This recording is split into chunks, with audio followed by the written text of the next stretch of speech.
محبت کی جو تشبیہ دی وہ باپ سے نہیں دی کہ میں اپنے بندوں سے باپ سے زیادہ پیار کرتا ہوں. اللہ نے تشبیہ دی میں اپنے بندوں سے ماں سے بھی زیادہ پیار کرتا ہوں کہ جو قربانی ماں دیتی. اس لیے ایک صحابی ہے یا رسول اللہ میری خدمت کا حقدار کون ہے؟ کہ تیری ماں. کہ یا رسول اللہ پھر؟ کہ تیری ماں. یا رسول اللہ پھر؟ کہ تیری ماں. یا رسول اللہ پھر؟ کہ تیرا باپ. چوتھی دفعہ کہا تیرا باپ. یہ وہ ہستی ہے کہ جن کی شفاعت کے بغیر جنت کا دروازہ نہیں کھلے گا، حساب شروع نہیں ہوگا.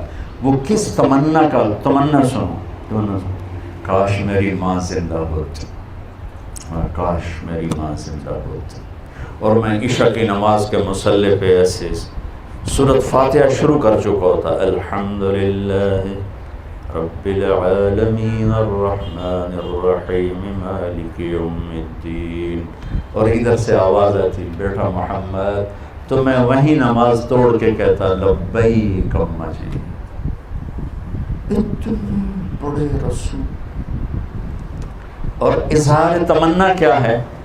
کس چیز کی کمی کو محسوس کر رہے ہیں؟ چونکہ باپ دیکھا نہیں، ماں 6 سال میں فوت ہو. میری زندگی سفر میں گزری. میری زندگی کا سب سے عجیب سفر وہ تھا جب میں حضرت آمنہ کی قبر پہ پہنچی.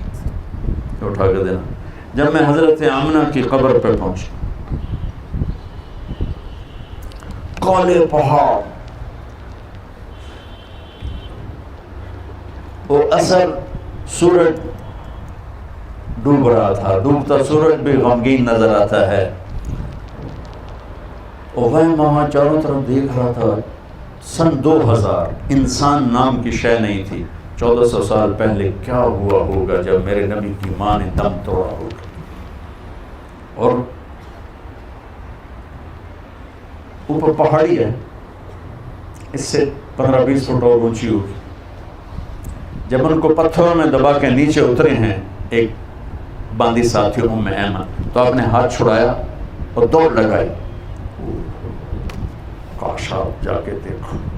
پہاڑی پہ چڑھ گئے. پیچھے ام ایمن دوڑتی ہوئی آئیں تو وہ منظر تھا کہ مینا کے پہاڑ، وہ ابوا کے پہاڑ بھی موم ہو رہے تھے. میرے نبی ماں کی قبر کو چمٹے ہوئے ایسے پڑے تھے ایسے.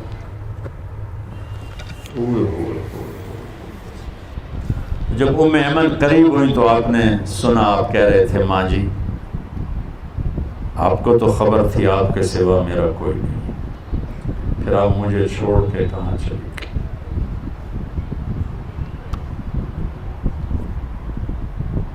میں ہزاروں دفعہ یہ قصہ سنا چکا ہوں، 18 سال سے سنا رہا ہوں. ہر دفعہ میرا یہ حال ہوتا ہے.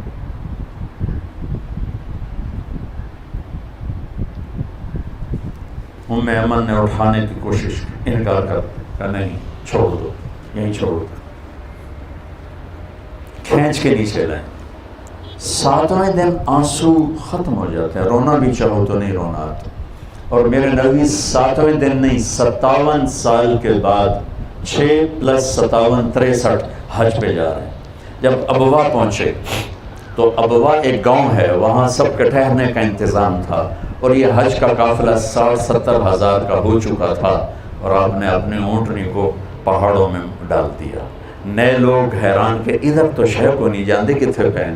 قریب کے لوگوں کو پتہ تھا کہ ماں کی زیارت کو جا رہے ہیں. آپ اونٹنی سے اترے، پہاڑ پہ چڑھے، ماں کی قبر پہ کیسے بیٹھے. احرام تھا، گرمی شدید تھی، اپریل کا مہینہ تھا. یوں جیسے بچے بیٹھتے ہیں، گھٹنے اٹھائے، ہاتھ گھٹنوں پہ رکھے اور سر گھٹنوں میں دیا.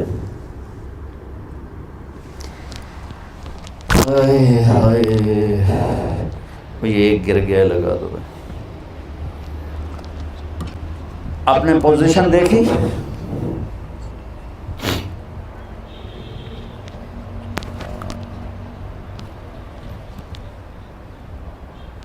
مجھے دیکھو. اس کیفیت میں جو میں نے آپ کو فزیکلی کر کے دکھائی، شدید گرمی تھی، شدید. اور آپ مسلسل روتے گئے. اتنا روئے کہ آپ کا احرام بھیگ گیا، داڑھی بھیگ گئی، سینہ بھیگ، روئے جا رہے ہیں، روئے جا رہے ہیں۔ اور پھر کب اٹھے پتہ نہیں، لیکن اعلان فرمایا کہ میں آج رات اپنی ماں کے پاس گزارا۔ ماں باپ تھوڑی مدت کے ساتھی ہوتے ہیں، چلے جاتے ہیں، انہیں دکھ دے کے بھیجنے والوں سے بڑا بد نصیب کوئی نہیں ہوتا ہے۔ میرے نبی سے پوچھا گیا یا رسول اللہ قیامت کب آئے گی؟ تو آپ نے فرمایا اللہ کو پتہ ہے۔ کہا کوئی نشانی بتا دیں۔ تو آپ بچیاں غور سے سننا، بچیاں، یا رسول اللہ کوئی نشانی بتا دیں۔ تو آپ نے فرمایا جب بیٹیاں بھی ماؤں کو ذلیل کریں گی تو کیا ہوتا ہے؟ جب بیٹیاں بھی ماؤں کو ذلیل کریں گی تو کیا ہوتا ہے؟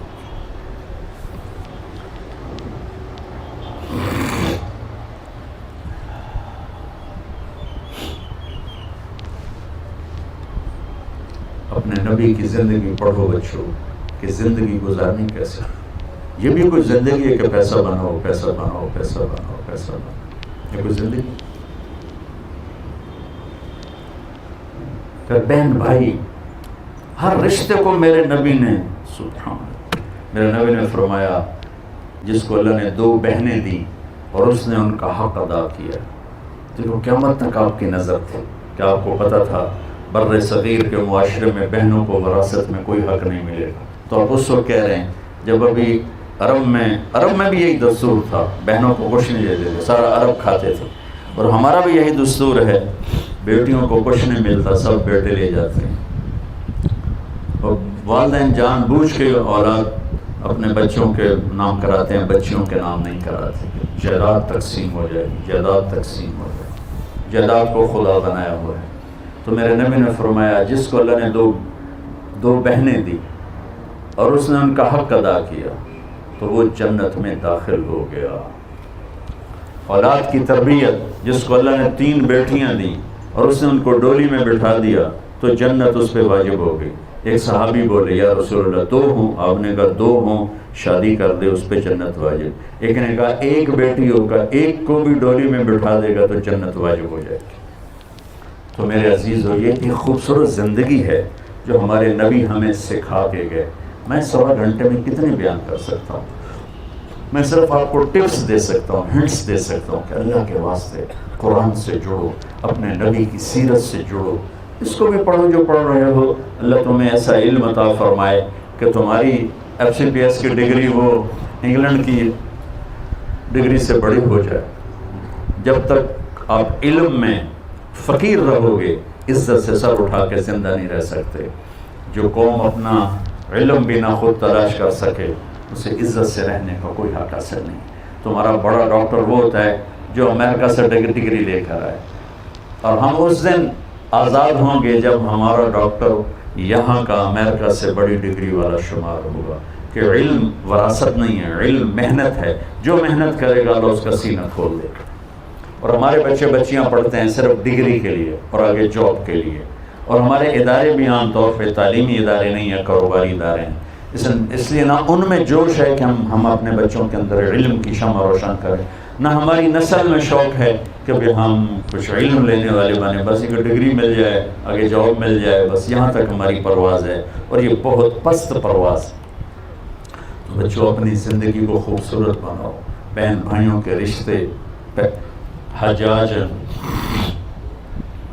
حجاج کے سامنے 3 مجرم پیش کیے، ساتھ ایک خاتون تھی، تو اس نے کہا ان کو قتل کر دو۔ تو وہ خاتون کہنے لگی ہم غریب لوگ ہیں، معاف کر دو۔ کہنے لگا تیری سفارش پہ 1 کو معاف کر دیتا۔ تو ایک اس کا بیٹا تھا، ایک اس کا خامن تھا، ایک اس کا بھائی تھا۔